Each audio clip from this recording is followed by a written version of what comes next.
Muy bien.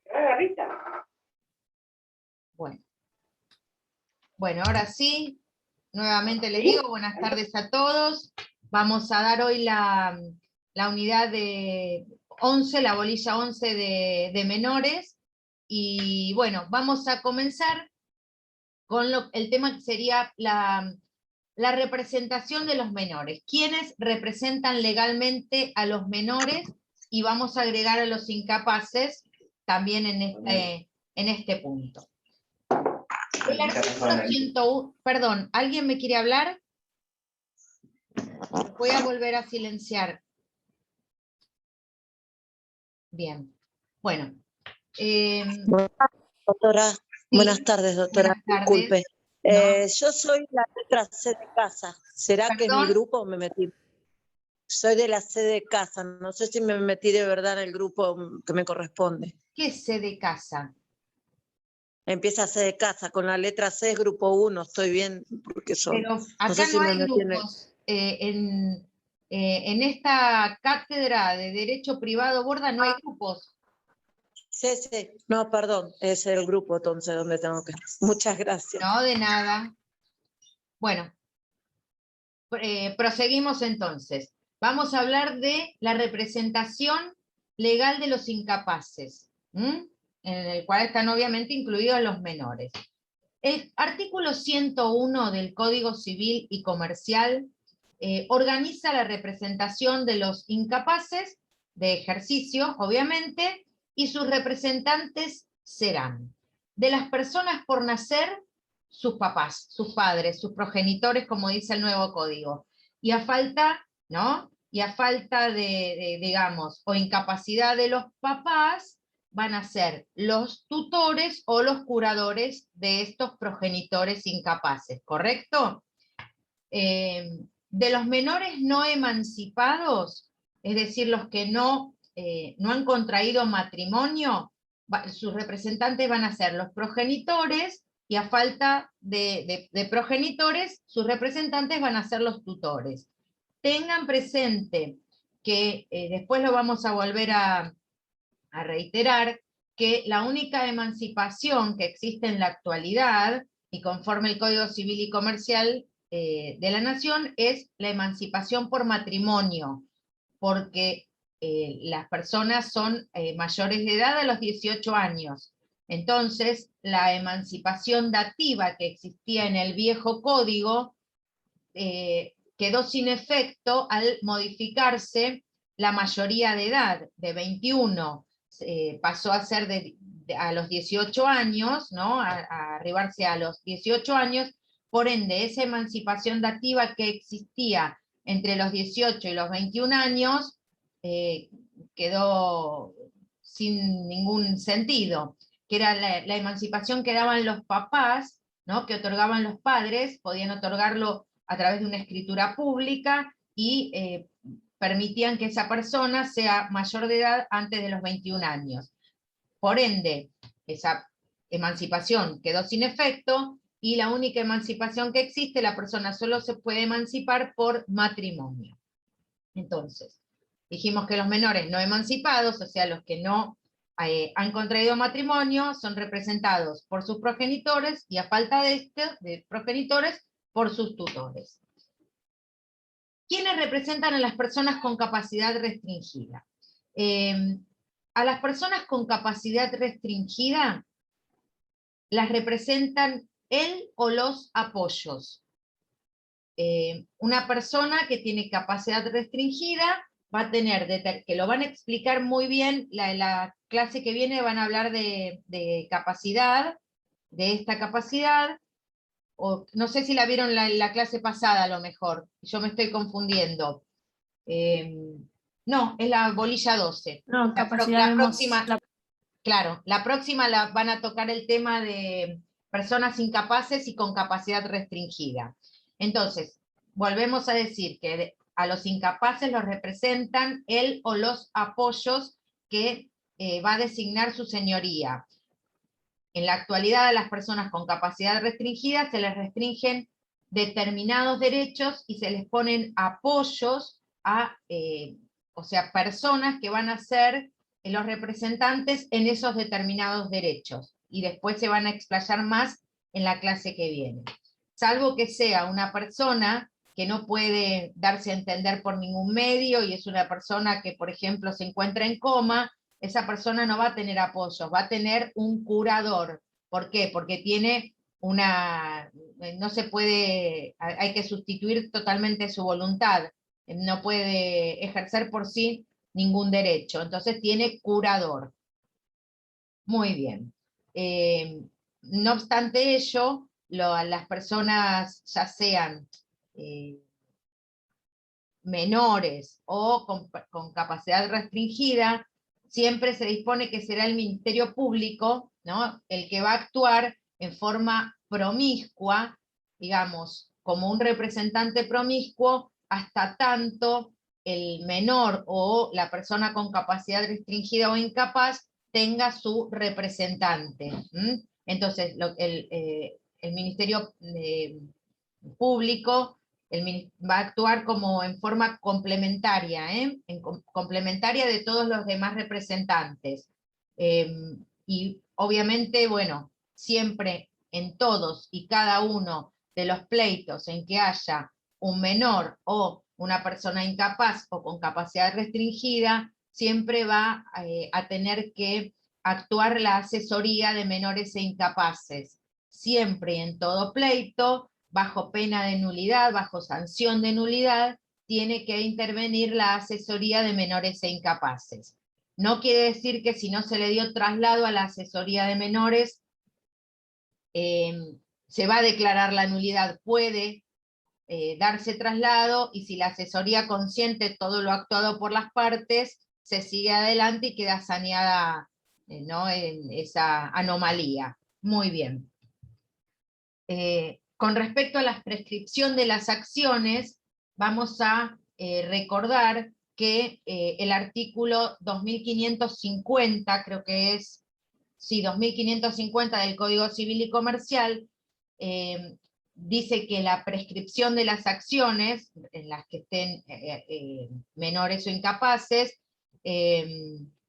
opera transcurridos los 6 meses, desde que cesó la incapacidad o que aceptó el cargo el representante legal, ¿correcto? Una vez que pasaron 6 meses desde que cesó la incapacidad o desde que la persona ya tiene representante legal, puede operar la prescripción de la acción. ¿Está? Muy bien. Disculpe, profesora, no la quiero No interrumpir, ¿no? entendí Usted nada. dijo que las restricciones las ¿No íbamos a ver la entendiste con clase. respecto a qué? Respecto de la prescripción de las acciones, de las acciones, pero de las acciones, ¿qué acciones? No. Todas las acciones en las que haya incapaces. Vos sabés que las acciones tienen una prescripción. Cuando estudies prescripciones, vas a saber que yo tengo, por ejemplo, para interponer o para accionar por una nulidad relativa, ¿no? Si quiero iniciar una acción de nulidad relativa, yo como adulta tengo 2 años, yo no necesito representante legal. Ahí operan prescripciones en las acciones. Bueno, en las acciones yo no puedo pedir la prescripción de una acción, en este caso, si hay un menor sin representante, o si hay un incapaz sin representante. ¿Se entiende lo que digo? No puedo pedir la prescripción, pero comienza a operar la prescripción cuando esa persona hace 6 meses que ya tiene un representante legal, o ha cesado su incapacidad. ¿Lo entendiste, Edgardo? Ahora sí, bien. Y otra persona más me quería hacer una pregunta. Sí, yo, profesora, disculpe, usted dijo que íbamos a ver restricciones la semana que viene, ¿no? La clase que viene. Claro, la semana que viene. Bueno, ¿una persona sorda muda sería? Yo le pregunto como que hoy están con la unidad 11 y después vamos a ver la unidad 10, entonces como para entender. ¿Por qué vas a ver la unidad 10? Así está No, planteado. le estoy dando un ejemplo, porque si usted me dice que restricciones la vamos a ver la semana que viene y usted nombró las personas con restricciones, quiero saber si una persona sordo-muda es esa clase de persona. Una persona que tiene una discapacidad mental, por ejemplo, una persona que padece esquizofrenia y que tiene que ser ayudada para ir al médico, para tomar la medicación, para vender una propiedad, ese tipo de personas estoy hablando. De eso personas incapaces, nosotros somos capaces de ejercicio, hay personas que por sí mismas no pueden ejercer sus derechos. Bueno, hablamos de los menores y de los incapaces.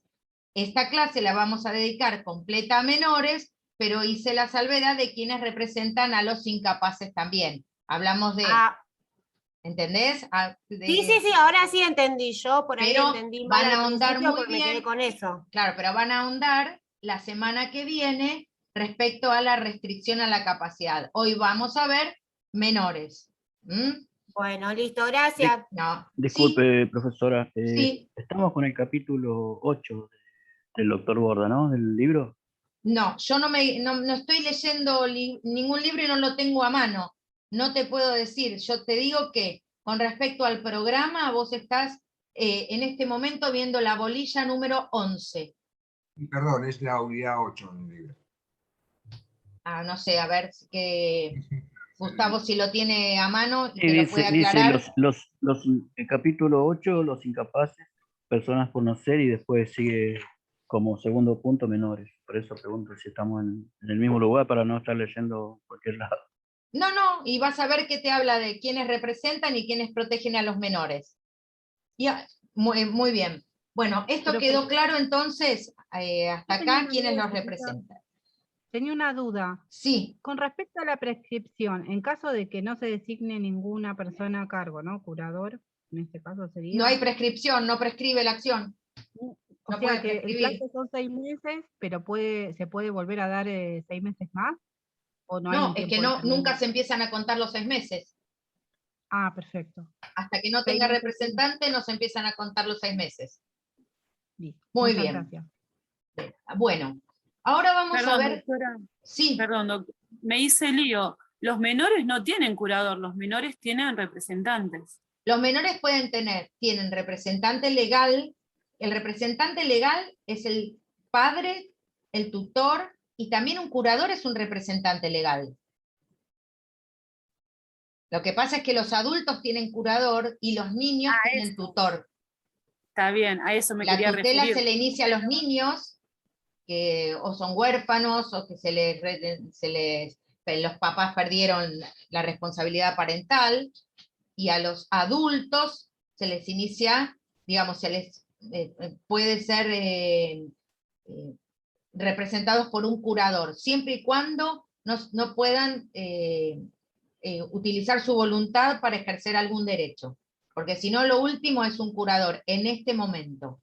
En otro momento sí, era curatela, ensaña curatela, se le ponía un curador y se acabó. Ahora es otro paradigma que lo van a ver la semana que viene. ¿Está? Bueno, vamos a ver entonces qué es, quiénes protegen a los menores y cuáles son los órganos estatales que protegen a los menores. Hay órganos estatales que realizan el contralor de lo que sería la responsabilidad parental. La responsabilidad parental es lo que antes se llamaba patria potestad, ¿correcto? Ahora se llama responsabilidad parental. Entonces, hay órganos estatales que van a hacer ese contralor.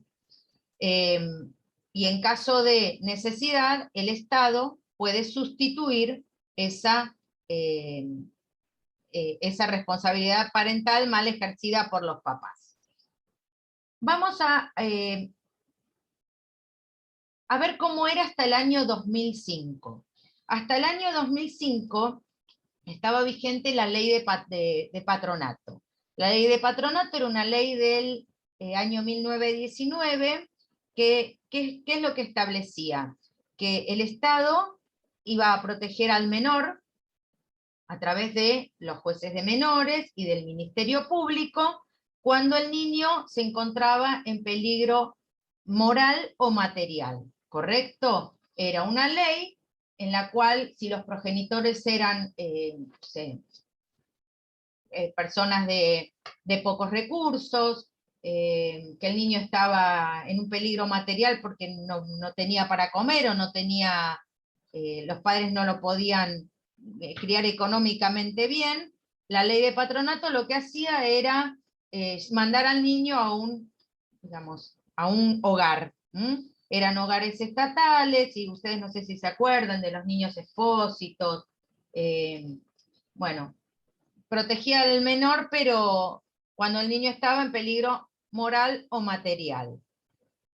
Era, digamos, una ley muy criticada, ¿no? Porque al niño se lo iba a buscar de la escuela, se lo llevaba, lo entrevistaban, ese niño iba a un hogar y los padres no lo veían, no tenían más contacto con el niño ni tampoco lo sabían.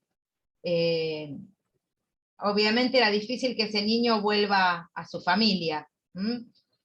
A partir del año 2005 se deroga esta ley de patronato y se sustituye por lo que es la ley 26061 en Capital y ley 13.298 en Provincia de Buenos Aires. Y esta ley, ¿qué viene? Viene a cambiar el viejo paradigma, viene a establecer un nuevo paradigma. ¿Y qué es lo que dice? Que el niño, a ver, en primer término, la niñez sale de la órbita del Poder Judicial y pasa a la órbita del Poder Ejecutivo. En primer término. Se disuelven los juzgados de menores. Y se crean los servicios de protección de niños, ¿correcto? Que van a depender, digamos, del Poder Ejecutivo. ¿Por qué? Porque son parte de CABA, de la provincia de Buenos Aires, pero funcionan en los municipios, ¿correcto? Cada municipio adhiere a la ley y crea los servicios locales. Y estos servicios locales van a trabajar, digamos, con los juzgados de familia, porque los juzgados de menores ya no existen, trabajan con los juzgados de familia, que son los que van a hacer el control de legalidad de todo lo que hagan los servicios locales, ¿correcto? Entonces, ¿cómo es que cambia el paradigma? Ya no es que no interesa, sino que no se toma en consideración cuando el niño está en peligro material, sino que cuando el niño tiene vulnerados sus derechos, ya sea por sus progenitores o por terceros, y no son protegidos, ninguno de los progenitores es el que puede salvaguardar los derechos de este niño, lo que se hace es darle intervención, cualquier efector, ya sea la escuela, una ONG, algún centro comunitario, da aviso como efector al servicio local de protección de niños, y el servicio local comienza a intervenir, en primer término, tratando de ayudar a esa familia a que pueda resolver la situación que llevó a vulnerar los derechos de ese niño. Por ejemplo, en el caso de un niño que fue golpeado por su madre, bueno, hay distintos grupos, tratamientos, se le solicita o se le ayuda para que haga tratamientos psicológicos, terapias de familia, y tratar de que ese niño pueda seguir viviendo con su familia de origen, ¿correcto? Es lo que se trata todo el tiempo de sostener, que el niño pueda estar con su familia, que puedan revertir la situación que dio origen a esa vulneración de derechos. Si la familia, por ejemplo, no tiene ingresos suficientes, bueno, se le proveerá o se le ayudará a la familia a que busquen los recursos, los planes, los subsidios necesarios para poder alimentar a sus hijos y que el niño siga estando en el seno de su familia. Cuando todo esto falla, cuando no se puede resolver porque hay una falta total de voluntad en la familia y en los progenitores, se empieza a buscar algún referente afectivo que pueda cuidar del niño. Referente afectivo, casi siempre, bueno, pueden ser los abuelos, pueden ser los tíos, pueden ser los padrinos, puede ser una persona que siempre fue un referente afectivo para el niño, un vecino que lo crió o que ayudó en su crianza. Entonces lo que se hace es una medida de abrigo, se llama medida de protección especial, medida de abrigo por 180 días para intentar que ese niño, niña o adolescente, bueno, dejen de estar vulnerados sus derechos, mientras tanto se trabaja con la familia para ver si se puede revertir la situación y que el niño, niña o adolescente pueda volver con su familia. Si pasados estos 180 días no es posible, bueno, ese referente afectivo solicitará la guarda del niño, la tutela, toda esta medida que les digo de protección especial la hace el servicio local, la comunica al juzgado de familia y va presentando mensualmente informes de cómo el trabajo con la familia va dando sus frutos o las estrategias planteadas van dando sus frutos o no, porque a los 180 días hay que presentar el informe de conclusión manifestando al juez qué es lo que se debe hacer, o que el niño vuelva con su familia, o que salga en guarda con un pariente, o no hay muchas más acciones. O no sé, o que se les retire la responsabilidad parental a los padres y se haga una tutela. Para el caso de que el niño, niña o adolescente no tenga familiares, no tenga referentes afectivos, no haya nadie que quiera hacerse cargo del niño, se hace una medida de abrigo también por 180 días y el niño va a un hogar convivencial. Los hogares convivenciales son lugares privados en donde, bueno, se paga por cada niño que va al hogar y tienen, obviamente, son cuidados, tienen educación, control médico, etc. Si pasados esos 180 días no hay manera de revertir ninguna posibilidad, no hay ningún referente, no se encuentra ningún pariente, lo que pide el servicio local es, esperen que le voy a escribir a una compañera, la ley en Capital es la 26061. Continúo, si no hay ningún referente afectivo, se pide la adoptabilidad del niño. Pero es el último recurso, por eso cuando se habla de que la ley de adopción hay que reformarla, no es una situación, no es un tema de leyes, las leyes están, niños en estado de adoptabilidad hay muchísimos, hay muchos más de los que se creía al sancionar esta ley. Lo que pasa es que son niños que no son bebés, entonces son niños de 4, 5, 6, 14, 11, y es muy difícil que sean adoptados, por eso hay que tratar de que el niño pueda retornar a su familia de origen y a su familia, ¿no? Y a sus afectos. Yo le iba a preguntar, Sí. ¿cuál es el alcance de la edad de los menores? ¿Perdón? El alcance de la edad de los menores. Si son menores, todos los menores incluidos de 18 años, por igual, o cómo es. Los niños son niños hasta cumplir los 18 años. Cuando cumplen 18 años ya son adultos. La ley establece ese margen de No, edad. el Código Civil y Comercial de la Nación dice que una persona es adulta al cumplir los 18 años. Entonces esta ley va a trabajar con niños, niñas y adolescentes, o sea, con todas las personas menores de 18 años. Perfecto. ¿Ya? ¿Se entendió? Bien. Bueno, el tema es, a ver, ¿cuál fue el conflicto? Se creía que al derogar la ley de patronato y no tener en cuenta la condición económica de la familia, ningún niño, y con esta nueva ley, ayudando a las familias, permitiéndole algún recurso económico y ayudas psicológicas, los niños no iban a ir a los hogares. Pero ¿cuál fue el problema?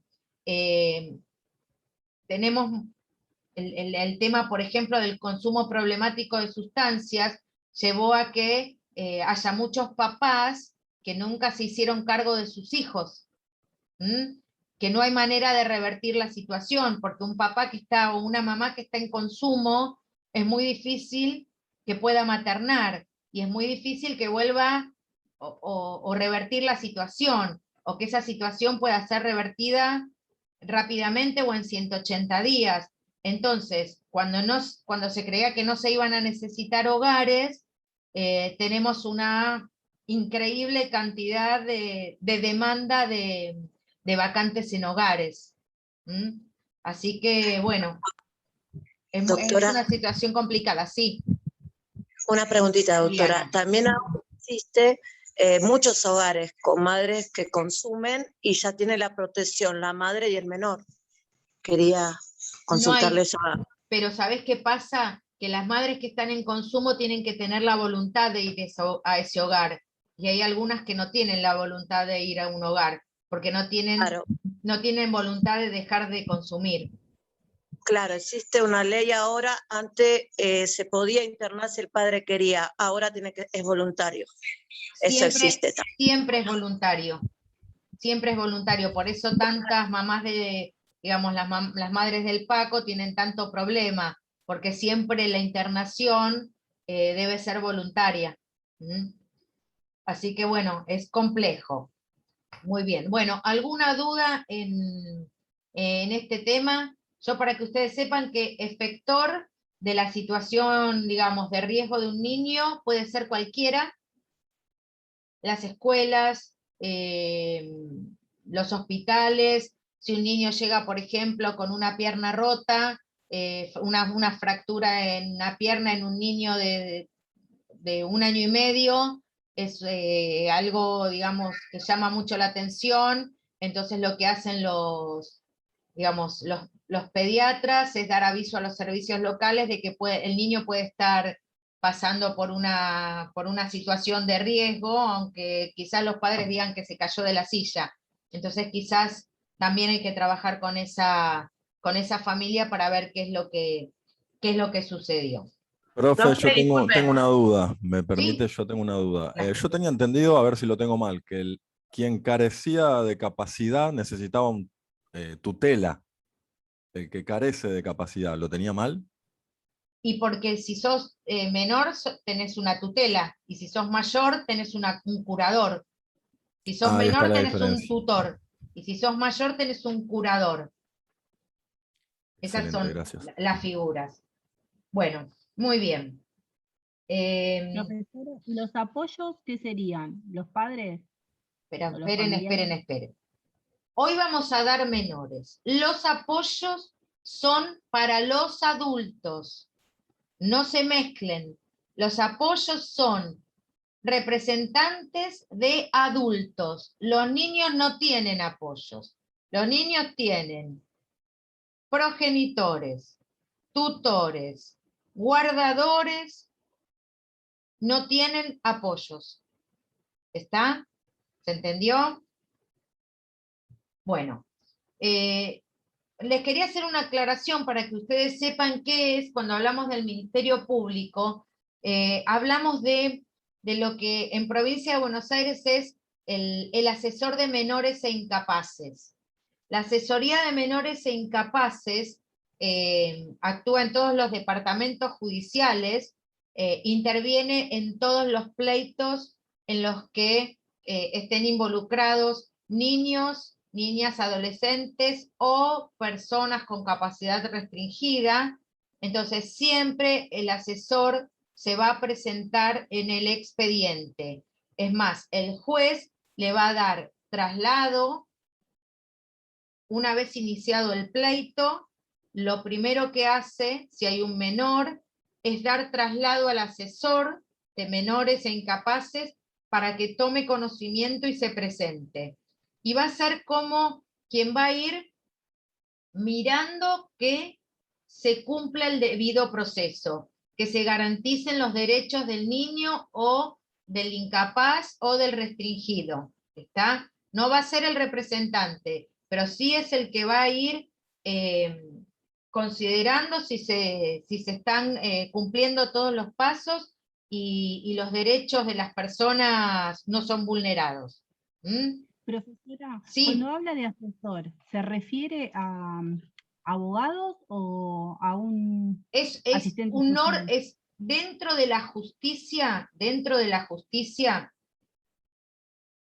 existe la asesoría de menores e incapaces, así como existen los juzgados. En el segundo piso de La Roca y Camino Negro, por ejemplo, está la asesoría de menores e incapaces, que es la que interviene en todos los procesos, como un veedor, como fiscalizando a ver qué sucede en los juicios en donde hay menores o incapaces. Ese es el trabajo de la asesoría y pertenece a la justicia, es parte del Poder Judicial. Por eso les digo que en cada juicio que haya un menor o un incapaz, va a intervenir la asesoría de menores. ¿Se entendió? Sí, muchas gracias. De nada. Profesora, Sí. ¿y es el mismo que cuando los chicos son depositados en un hogar, es el que viene a verificar si cómo está cuidado, todo? No, porque al hogar, quien va a ver cómo están cuidados es el equipo interdisciplinario del servicio local o los miembros del servicio zonal. No del juzgado. Gracias. De nada.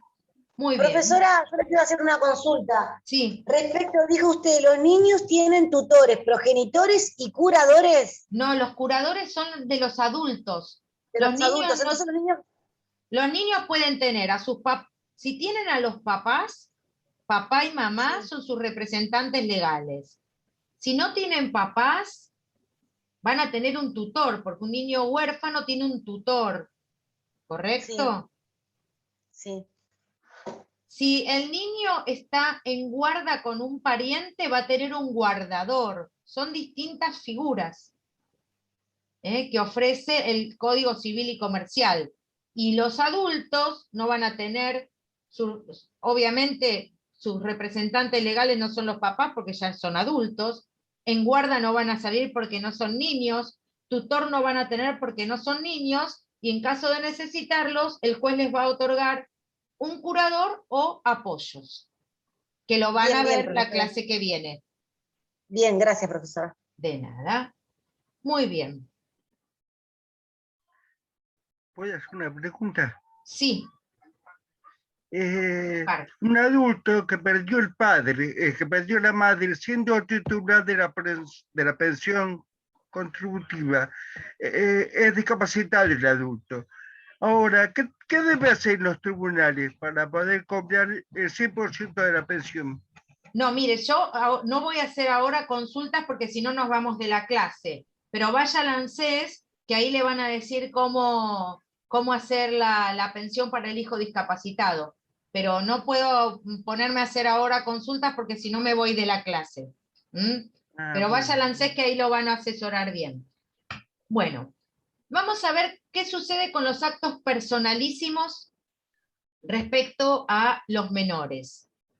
Si bien el principio general expresa que, digamos, que los incapaces, los niños, pueden celebrar todos los actos lícitos por intermedio de sus representantes legales, hay algunos actos que tienen un carácter personalísimo y por lo tanto no pueden ser realizados por los representantes legales.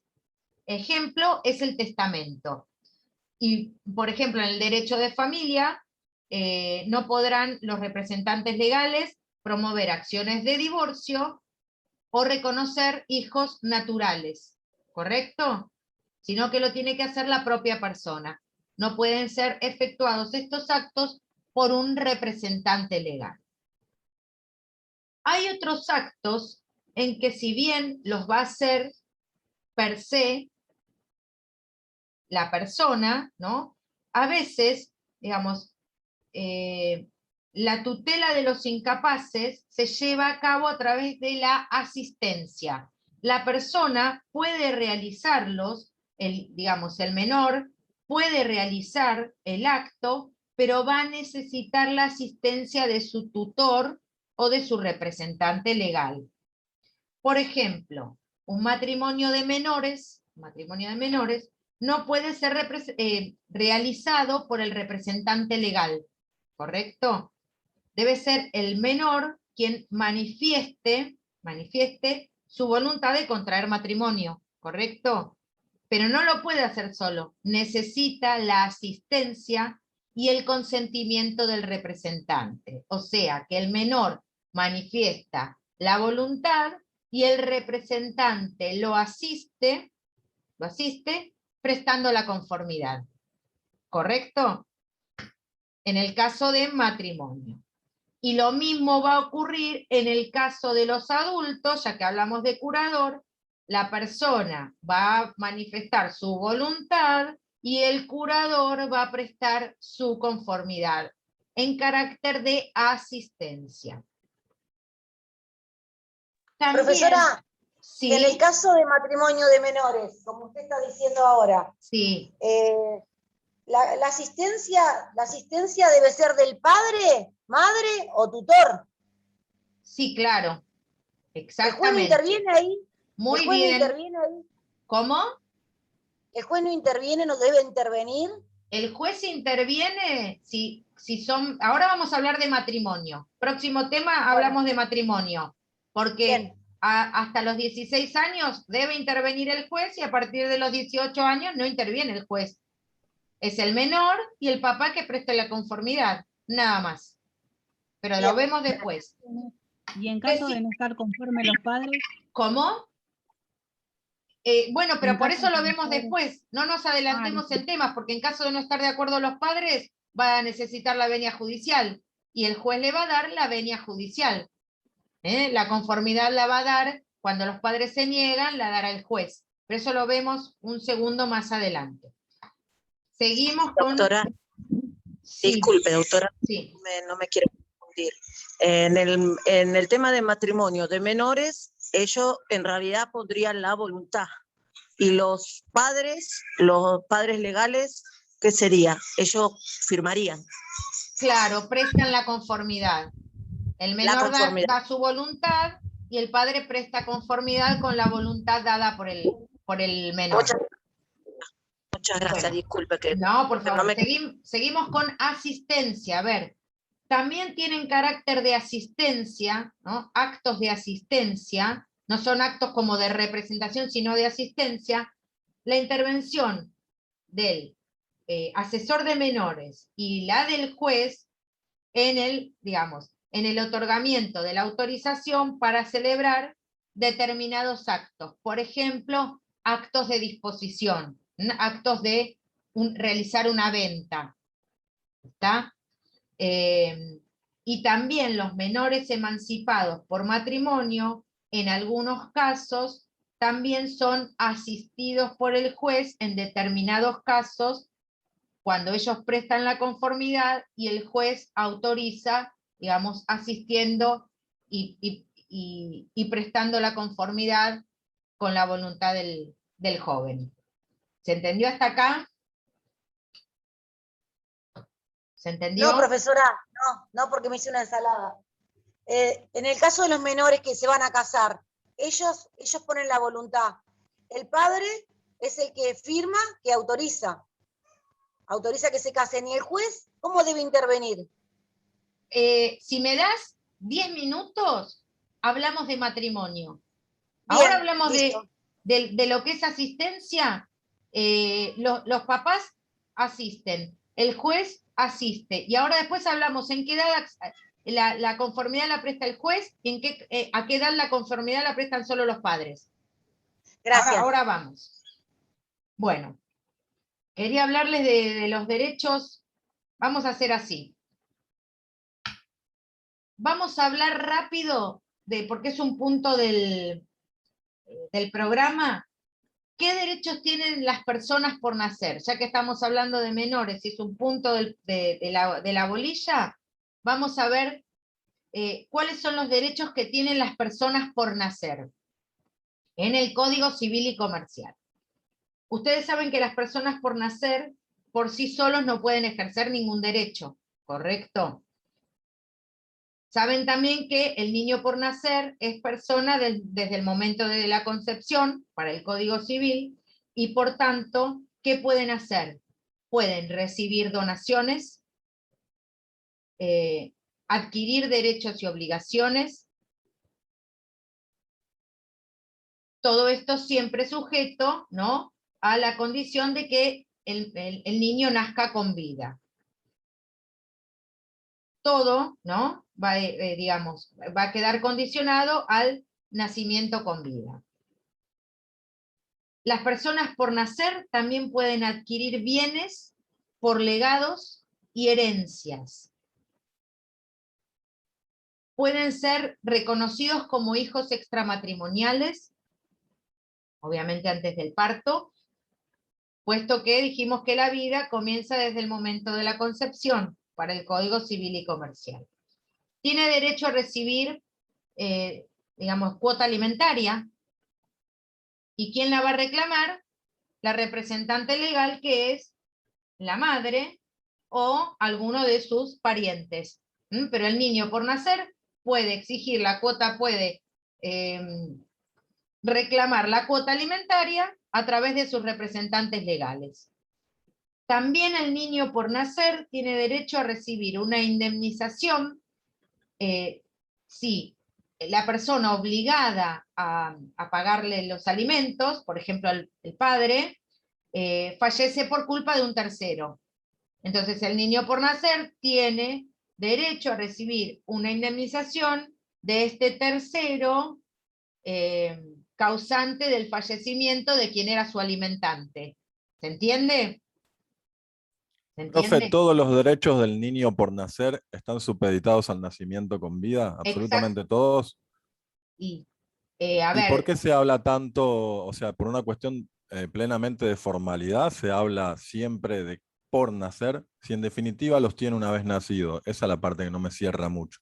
¿Es como porque para iniciar los trámites? Es que la persona puede recibir una herencia y puede recibir un legado y estar en un testamento. Claro, pero lo va a recibir una vez que nazca con vida. Porque por eso te digo que quedan siempre supeditados a la condición del nacimiento con vida. Los derechos los tiene en potencial.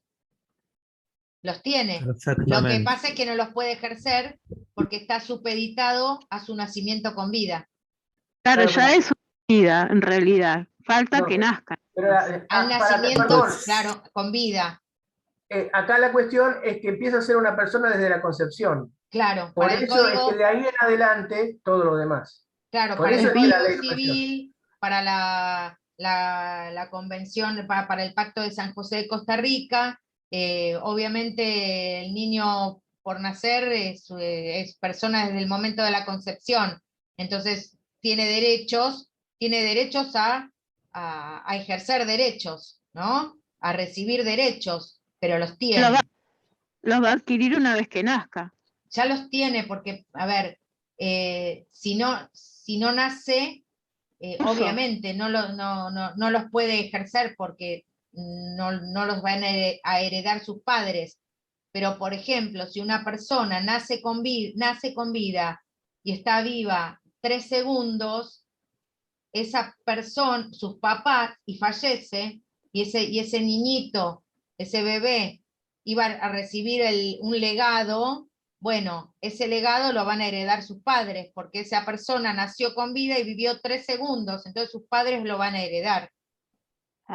Claro, sería como el bueno. Nace, murió a los 3 minutos, se reconoce que nació con vida. Sí, 3 segundos, no 3 minutos. 3 segundos ya es una persona nacida. Bien. Usted aclaró, o sea, usted acotó algo de que el niño tiene derecho a reclamar en caso de que fallezca el padre que era el que lo alimentaba, sí, a la tercera persona que se ocasionó daños, ¿no? Sí. ¿A qué se refiere? ¿A alguien que lo mató? ¿Un accidente de tránsito? Un accidente de tránsito. Estamos hablando de un accidente de tránsito. El niño por nacer va a reclamar Una al finta igual que lo enamorar. haga cualquier otro hijo nacido. A eso me refiero, que tiene las mismas posibilidades de reclamar, de iniciar el reclamo, como cualquier otro de los hijos de 4, 5 o 10 años, ¿se entiende? O 20.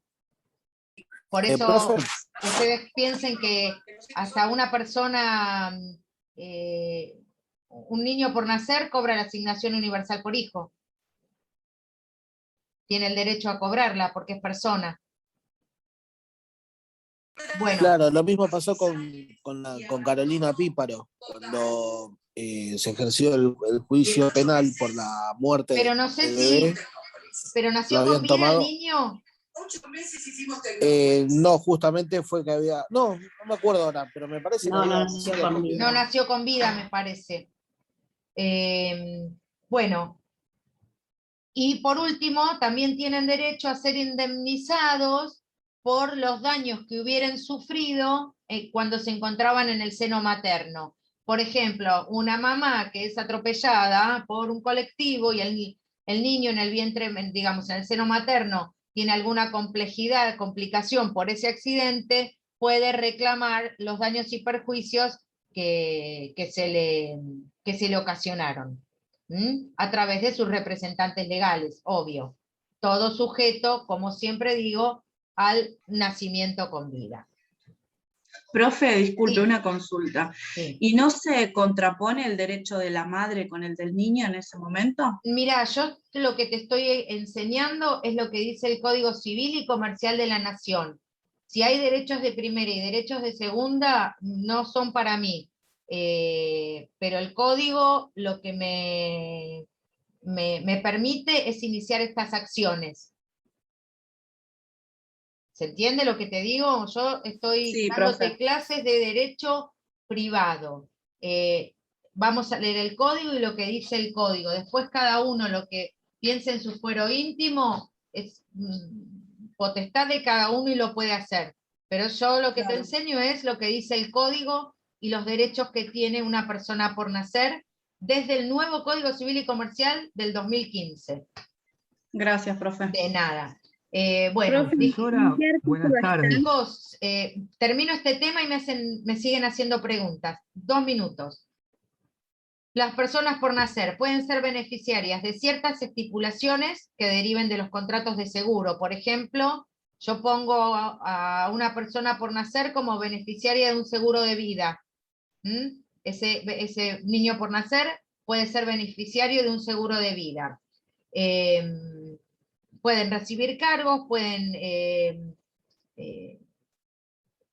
recibir, por ejemplo, donaciones y pueden recibir también legados con cargo, etc. Y vuelvo a repetir, todos estos derechos y obligaciones están sujetos a la condición del nacimiento con vida, de la que habla el artículo 21 del Código Civil y Comercial de la Nación, y solo a partir de ese momento quedan irrevocablemente adquiridos los derechos. Tienen los derechos en potencial, derecho a tener derechos, hasta que se produce el nacimiento con vida, y ahí los derechos son irrevocables. Bueno, ahora sí, ¿qué preguntas sobre esto me querían hacer? Ninguna. Bueno. Buenas tardes, profesora. Sí, Oscar Benín habla con una Oscar. consulta. Sí. En el caso de indemnización del niño por nacer, sí. Si la causante del daño es la mamá por la interrupción del embarazo, ¿qué sucede en ese caso? No. Indemnización, Yo no voy a hablar que haya un daño por la interrupción del embarazo provocado por la madre, porque eso escapa a lo que dice el al código. derecho privado. No, va a tener que ver qué dice el juez respecto a qué ley es primera. Como me decían, ¿quiénes son los derechos más importantes? Los de la mamá, los del niño, tendrán que ir al juez. Yo en este momento estoy hablando de lo que dice el código. Judicialización. Claro. Sí. En cambio, si es el papá el que le afecta... es que no sé, habrá que ver. Yo Es estoy un hablando, daño. yo siempre estoy hablando de un tercero, no estoy hablando de los papás. El papá irá preso si le hace daño, no sé si le podrá cobrar algo. Bueno, Perfecto. vamos a continuar y voy a hablar de algo que cambió del viejo código al nuevo código con un paradigma mucho más moderno, más avanzado, y es el de con respecto a los menores, es el de la capacidad u autonomía progresiva. El nuevo paradigma del Código Civil y Comercial de la Nación respecto a la capacidad de los menores es el principio de la autonomía progresiva. ¿Está? ¿Y qué es lo que dice este principio, este nuevo paradigma?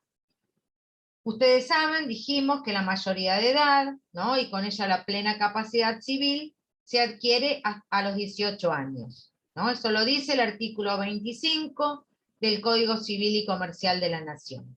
Hasta ese momento, los menores son incapaces. Y ahí, aunque durante todo ese periodo la regla sigue siendo la incapacidad, se hizo necesario buscar, digamos, distintas soluciones según las edades diferentes de los menores. No es lo mismo un niño de 6 que un adolescente de 14, ¿correcto? Para el viejo código, el niño era un incapaz. Para el nuevo código, vamos a ver cómo es el tema de la autonomía progresiva de los menores. Entonces, el nuevo Código Civil y Comercial viene a consagrar este nuevo paradigma, ¿no? Que, digamos, el de capacidad o autonomía progresiva, que se incorpora al código en el artículo, precisamente en el artículo 639, inciso B, que dice que a mayor autonomía de los jóvenes, a mayor autonomía de los jóvenes o de los niños, va disminuyendo la representación de sus progenitores en el ejercicio de los derechos de los hijos. Muy bien. Logrando con esto, el niño, niña o adolescente, digamos, una autonomía progresiva conforme sus, digamos, características psicofísicas, sus aptitudes y su desarrollo. Y por ello debe ser tenido en cuenta su opinión y respetado su derecho a ser oído, ¿no? Lo que especialmente consagra y determina el artículo 12 de la Convención de los Derechos del Niño. El artículo 12 de la Convención de los Derechos del Niño garantiza que el niño sea oído en todo proceso judicial y obliga a los jueces a tener una audiencia personal con el niño, que ustedes van a ver que se llama audiencia del artículo 12. Es el niño y el juez, y una entrevista entre ellos a solas. En cualquier proceso judicial, el juez va a escuchar al niño, que antes el niño no era oído. Quizás había un problema entre adultos y la voz del niño no era escuchada, el niño no era oído. Muy bien, entonces, tenemos el derecho del niño a ser oído, pero también tenemos el derecho del niño a ser representado en un juicio. ¿Y cómo es la representación? El artículo 24 del Código Civil y Comercial de la Nación dice que los niños en situación de conflicto con los adultos puede contar con asistencia letrada dentro del pleito. Y ahí aparece la figura del abogado del niño.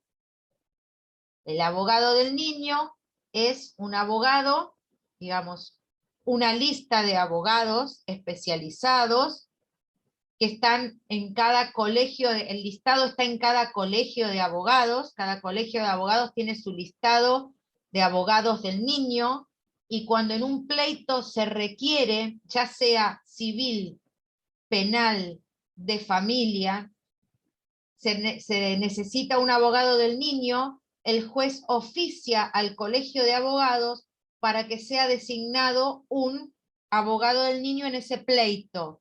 Entonces lo que hace el abogado del niño es presentarse en el juicio y aceptar el cargo. A partir de la aceptación del cargo, como hace cualquier perito, a partir de la aceptación del cargo, entrevista al niño y es la voz del niño en el expediente.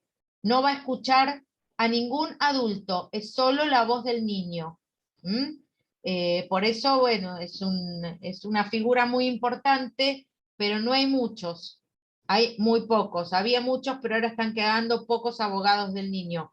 Y es una figura muy importante porque a veces el niño, entre el divorcio de los padres o la conflictiva entre los adultos, el niño queda rehén de una situación que no puede resolver por su edad, que cree que es culpable pero no lo es, que quiere tratar de resolver pero no puede porque no son sus problemas, sino son de los adultos, y queda enmarañado en un conflicto que no es propio.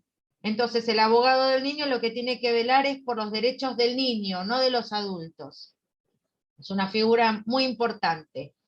Los honorarios del abogado del niño son a cargo del Estado, salvo que, bueno, que los progenitores puedan hacerse cargo de los honorarios y pagarlos, pero si no, son a cargo del Estado. El tema es que quedaron pocos porque hubo años en que los abogados del niño no podían cobrar sus honorarios. Muy bien.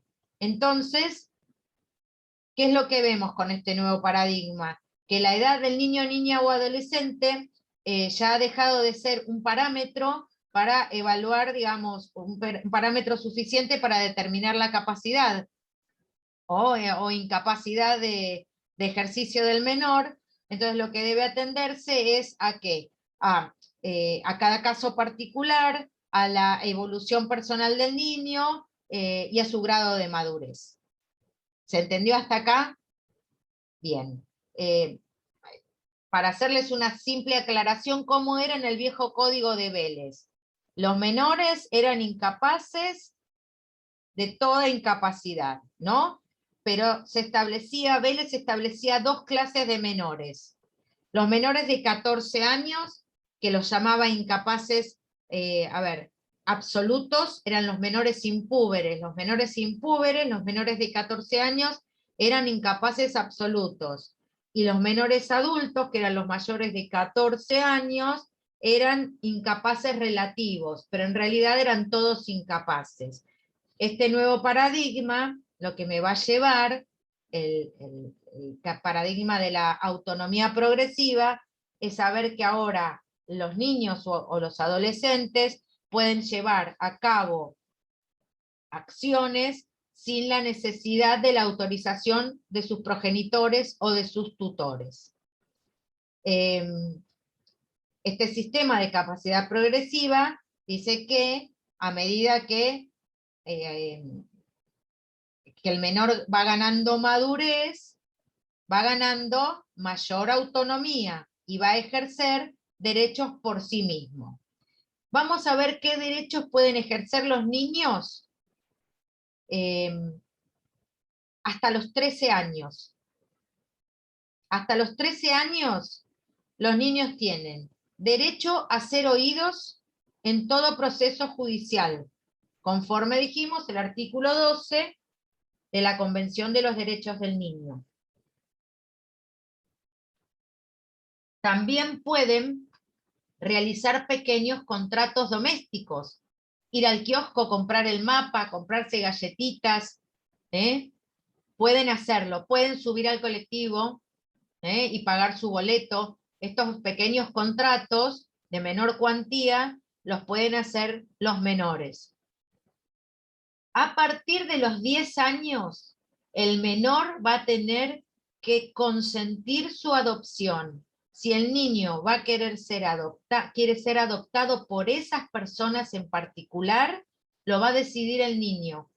A partir de los 10 años, el niño debe ser escuchado. Quizás no quiere ser adoptado y quiere continuar viviendo en un hogar, también se va a tener en cuenta su voluntad. Siempre se va a tener en cuenta su voluntad a partir de los 10 años.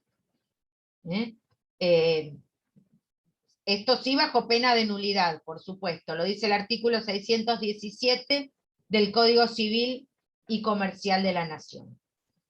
Con respecto a los adolescentes, se presume que los adolescentes entre 13 y 16 años, tienen aptitud por sí mismos para respecto de aquellos tratamientos que no resulten invasivos. Puede elegir llevarlos a cabo o no, siempre que no sean invasivos, ni que comprometan su estado de salud o su integridad, o provoquen un riesgo grave en su vida, ¿correcto? Entonces, si yo, por ejemplo, el niño de 14 años se niega a recibir tratamiento psicológico, el tratamiento psicológico no es un tratamiento invasivo, ¿correcto? Entonces el adolescente puede oponerse a realizarlo, y lo puede hacer. Luego, a partir de los 16 años y hasta los 18, o sea, hasta adquirir la mayoría de edad, el adolescente es cuasi un adulto, entonces puede elegir no recibir o no tratamientos invasivos. Se puede oponer a realizarse algún tratamiento invasivo, o puede realizarse un tratamiento invasivo sin necesidad de contar con la asistencia, ¿no?, con la conformidad de sus progenitores. Por ejemplo, un adolescente que se va a tatuar, que tiene 16 años y medio, ¿necesitaría que lo autoricen los padres? Yo creo que tomo un tatuaje como un tratamiento invasivo porque está penetrando la piel, ¿correcto? Entonces, en ese caso, el adolescente no necesitaría pedir la autorización de los progenitores. ¿Se entiende hasta acá cómo fue avanzando la autonomía de los jóvenes para decidir sobre su propio cuerpo? Profe, y esos casos que vienen a buscarlos de, no sé, del psiquiátrico y vienen con la policía y se lo llevan a la fuerza al menor, ¿qué pasa ahí? Bueno, esas se llaman medidas de salud. Es cuando el niño está en riesgo para sí o para terceros.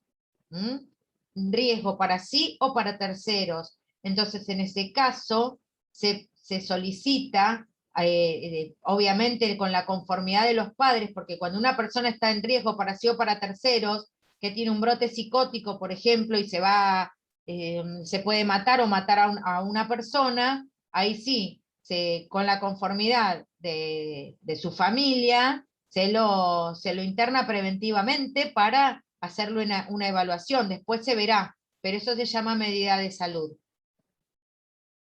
Con respecto a, no sé, alguien que quiere, el menor no se quiere operar, pero está en riesgo su vida, su integridad física, ¿no? Pone en riesgo su vida, bueno, se solicitará al juez que autorice y obligue a que este menor sea sometido a esa intervención quirúrgica. Siempre está el recurso de la justicia, aunque el código sea muy amplio y permita que los menores puedan manejarse con mayor autonomía, siempre va a ser el juez el que, llegado el momento, va a dirimir y va a poder, como por ejemplo en estas medidas que vos me decís, de internación compulsiva. Bueno, si el niño está en riesgo su salud, tiene 17 años y no quiere operarse de una hernia, se le solicitará al juez y se lo hará en forma compulsiva,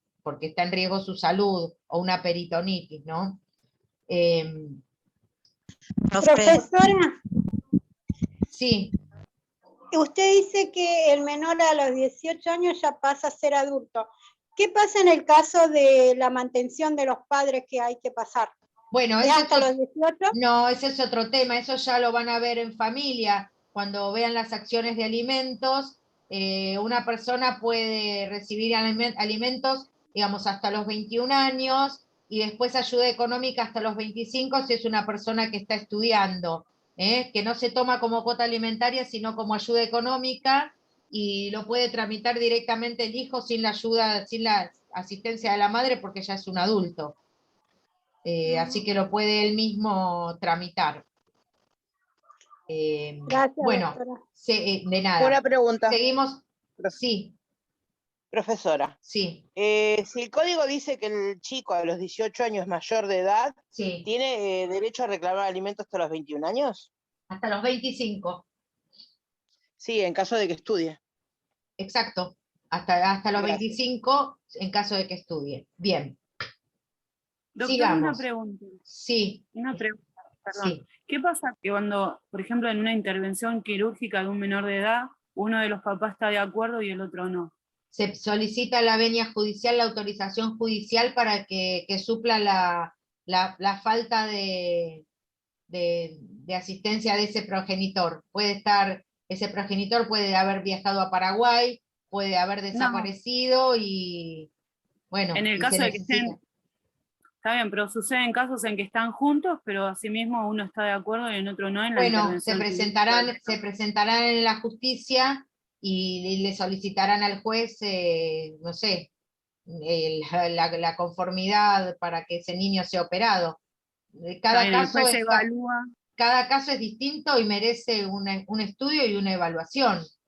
Y será el Por juez eso, pero el en que este diga caso el si- juez estudia. Exactamente. Exacto. Ok, muchas gracias. De nada. Bueno, voy a continuar entonces. ¿Qué otros derechos tienen los adolescentes? Después seguimos con las preguntas porque no, si no, no terminamos. El hijo adolescente de más de 16 años,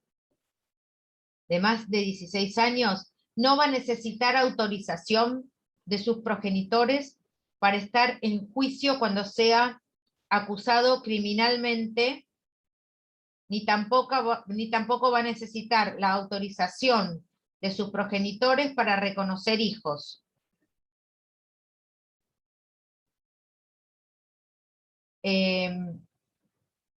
También, bueno, el hijo menor de edad puede reclamar a sus progenitores lo que crea conveniente a sus propios intereses. Para eso está la figura del abogado del niño, si cuenta con la edad y grado de madurez suficiente, y asistencia letrada otorgada por el abogado del niño. El hijo menor de 16 años, no puede ejercer oficio, no puede ejercer oficio, profesión o industria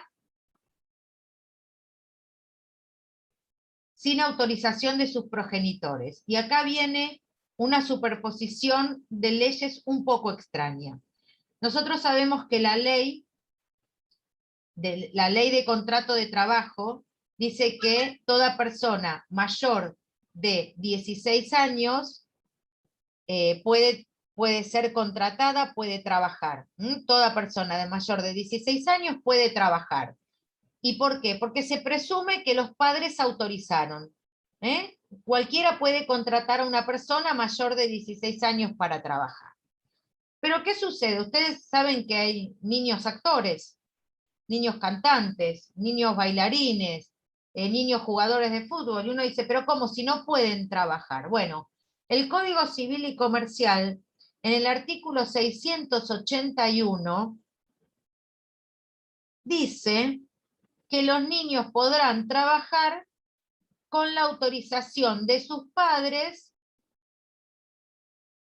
siempre que se cumplan, ¿no?, con las disposiciones del código y de las leyes especiales. Las leyes especiales son leyes que dicen que los niños no pueden trabajar en una empresa familiar, pero tienen que tener obviamente estar escolarizados, tener determinada carga horaria laboral que tiene que ser muy acotada, bueno, etcétera, etcétera. Entonces, la ley de contrato de trabajo, por un lado, me dice que los menores de 16 años no pueden trabajar, y el Código Civil autoriza que los niños trabajen. Por eso hay una comisión que se llama COPRETI, ¿no? Es la Comisión Provincial para prevenir el trabajo infantil. Y esta comisión lo que hace es intentar presentarse, no sé, en las agencias publicitarias, en los sets de filmación, para ver si se garantizan que estos niños que están trabajando, trabajen de la forma acotada que dicen las leyes especiales, que no tendrían que trabajar. Yo estoy totalmente en contra de que un niño trabaje, pero lo hacen, y lo vemos, y en el ambiente artístico o futbolístico es súper común, y no tendría que serlo, pero bueno, así ¿Usted es. vio la película ¿Quién quiere ser millonario de la India? Los niños que trabajaron y que fueron ahí. Pero es tremendo. ¿Vio lo que pasó con ellos? ¿Vio lo que pasó? Todos No. siguen pobres. Todos siguen pobres, así como nos Pero no encontraron. es el tema de la pobreza, porque vos podés trabajar y seguir siendo pobre. El tema es a qué te exponés. El niño tiene que tener vida de niño, tiene que jugar, tiene que estudiar, tiene que recrearse, tiene que ir a la plaza y tiene que ir al pelotero o al cumpleaños del amiguito o salir a la calle a andar en bicicleta. No tiene que trabajar. Los niños no tienen que trabajar, tienen que trabajar los adultos. No importa, no es, la verdad que es un tema que me exaspera, pero bueno. Doctora, no sé. Sí, no se escucha bien. Que hay muchos niños trabajando y no se cumple la ley y hay mucha explotación del niño. Mira, Ojalá. con solo ir hasta la Salada vas a ver cuántos niños trabajando hay y que no están escolarizados porque trabajan en las ferias. Lamentable, pero es así. Y se intenta cambiar y que no suceda, pero bueno, viste, también hay que trabajar mucho con las familias. Doctora, somos un país del tercer mundo, yo recuerdo, perdón. Sí, es así. Profe, ¿Qué va a hacer? Ese control se puede dar en las grandes urbes, pero en el interior es común que los niños trabajen. Por supuesto, que recojan las cosechas, sí, por supuesto. Muy bien. Bueno, sigamos con qué derechos tienen, a ver, los menores con esta autonomía progresiva. El menor que no haya cumplido la edad de 16 años puede contraer matrimonio previa dispensa judicial, o sea que necesita la autorización del juez para contraer matrimonio. Menor de entre 14 y 16 años tiene que tener la autorización judicial para casarse. Muy bien, después, la administración de los bienes del hijo es ejercida por los progenitores, ¿correcto? Pero el menor puede administrar sus bienes si fueron adquiridos con su trabajo, ¿correcto? Son los bienes que él puede administrar, los de su trabajo. A partir de los 16 años, el menor puede contraer matrimonio solamente con digamos, la autorización de sus representantes legales, lo que hablábamos de asistencia. Solo la autorización de sus representantes legales. Solamente a falta de que los padres se opongan o que no estén no estén presentes los padres, puede hacerlo previa dispensa judicial. Si los padres no autorizan porque se oponen, el menor puede solicitarle la autorización al juez y puede contraer matrimonio. Entonces decimos que a partir de los 16 años, el adolescente es considerado como si fuera un adulto para todas las decisiones atinentes al cuidado de su propio cuerpo. ¿Se acuerdan lo que dijimos de los tratamientos invasivos? Entonces va a ser considerado como un adulto. Y cuando una consulta Oscar. que respecto decía los menores para contraer matrimonio. Supongamos que una niña de 15 años que se den de determinadas comunidades, ¿puede contraer matrimonios con adultos, qué sé yo, de 25 años? Si lo autoriza, supóngase que hay comunidades específicas que aceptan eso.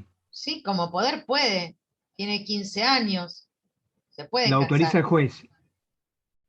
Autoriza el juez, sí, o los progenitores. No entra en ninguna figura de abuso de ningún tipo por Pero es el que estilo, si está. Pero que no hay abuso, estamos hablando de matrimonio. Solamente Perfecto. matrimonio. Matrimonio, No estamos hablando de abuso, no. O sea, tiene que ser matrimonio, no convivencia y nada por el No. estilo. Matrimonio, legal. Sí, exacto. ¿Se refiere a matrimonios convenidos o a qué tipo de matrimonio? Yo no me refiero a matrimonios. Tu compañero habló de matrimonios convenidos. Yo hablo de matrimonios verdaderos, de los que habla el Bueno, pero en código. el convenido, digo, no se escuchan los derechos Desconozco que en la Argentina haya matrimonios convenidos a... Comunidad gitana, por ejemplo. Bueno, y se lo mismo casan, pensaba. Y se casan por el registro civil. No creo que se casen por el registro civil. Estamos hablando de matrimonio legal, una figura que el matrimonio se contrae ante el juez de paz. Bien. Está bien, pero no interviene el Estado en ese caso. El Estado lo descuida al niño en ese caso. Sí, también puede ser. Bueno, cese de la Perdón, incapacidad. doctora. ¿Cómo cesa? Vamos a avanzar un poco, porque si no hacemos comentarios. Cese de la incapacidad. ¿Cómo cesa la incapacidad de los menores? La incapacidad de los menores cesa, primero por haber alcanzado la mayoría de edad, es decir, haber cumplido los 18 años, y segundo, por la emancipación por matrimonio, conforme artículo 27 del Código Civil y Comercial.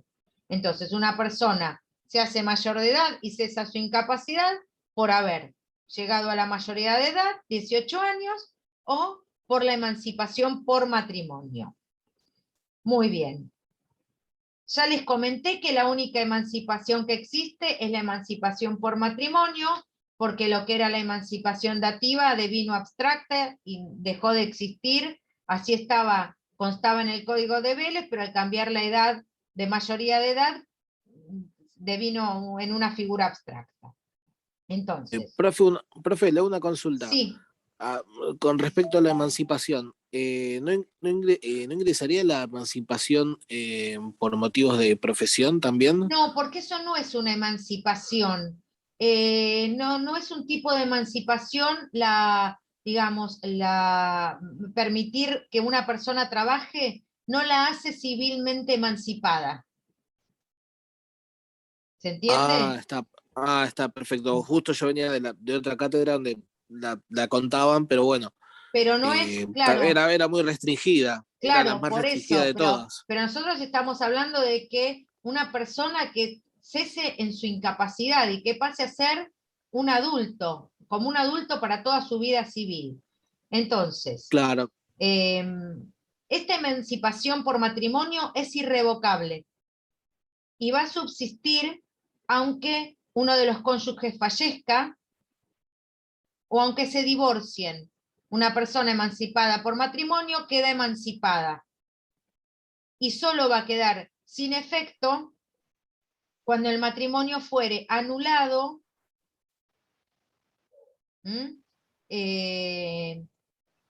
pero sus efectos van a ser válidos, ¿no? Desde el casamiento, los efectos desde el casamiento hasta la nulidad van a ser válidos para el cónyuge de buena fe, ¿correcto? O para los terceros, para no perjudicar sus derechos, los derechos de terceros, ¿correcto? Un ejemplo, profesora, para entenderlo. Y un ejemplo, yo le compré un inmueble a una persona que estaba emancipada por matrimonio. ¿Está? Y después esa persona no es más, pasa a ser una persona incapaz porque se anuló su matrimonio. Bueno, yo como tercero de buena fe no me voy a ver, ¿entendés? Mis derechos se tienen que cuidar, porque si no habría, digamos, no habría seguridad en los negocios. ¿Se entiende? Entonces mis derechos como tercero están resguardados, porque esa persona cuando contrató conmigo, administra un bien, me alquila su departamento. Bueno, cuando contrató conmigo era plenamente capaz, que ahora sea incapaz, bueno, no tiene por qué lesionar mis derechos. Profesora, yo le quiero hacer una consulta respecto a la mayoría de edad en el caso de estar emancipados. Un menor que durante su nacimiento recibe una herencia, se casa a los 15 años y quiere de esa herencia vender parte o sea, vender un inmueble o donarlo. ¿Puede, estando emancipado, siendo menor de 16 años, vender ese inmueble? No. ¿Solo contrato de compra-venta en el caso de lo que haya trabajado, de lo que haya ganado con su labor? Exactamente, porque son solo actos de administración. Gracias, profesora. De nada, bueno. Profesora, seguimos. Un segundo, por favor. Déjenme terminar este tema. ¿Cuáles son los efectos de la emancipación? ¿Y cuáles son los actos absolutamente prohibidos? Los efectos de la emancipación y actos absolutamente prohibidos. Muy bien. Primero, la emancipación hace cesar la incapacidad propia del menor de edad. Van a cesar la responsabilidad parental y la tutela. Segundo, los menores emancipados no van a poder aprobar las cuentas de sus tutores ni darles finiquito hasta no haber cumplido los 18 años de edad. ¿Correcto? Si tenían un tutor, no van a poder aprobar las cuentas y dar por válido todo lo que hizo ese tutor hasta que no cumpla los 18 años de edad. Tampoco van a poder hacer donaciones de los bienes adquiridos a título gratuito. Lo que decía la compañera, si recibieron herencias y donaciones, que son bienes recibidos a título gratuito, no los van a poder donar, no van a poder disponer de ellos. Tampoco van a poder afianzar obligaciones, es decir, no van a poder ser garantes. ¿Correcto? Otro más, solo tienen la administración de los bienes adquiridos a título gratuito, no los pueden vender. Para venderlos van a necesitar la autorización judicial, ¿correcto? Todo lo que recibieron a título gratuito lo van a poder administrar.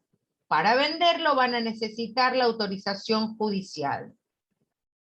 Tampoco van a poder aceptar o repudiar una herencia sin autorización judicial.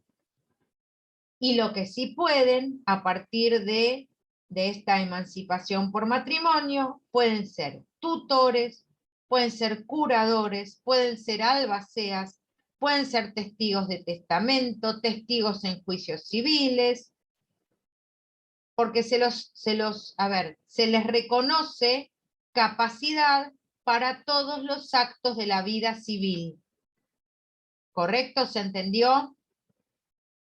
Bueno, ahora sí.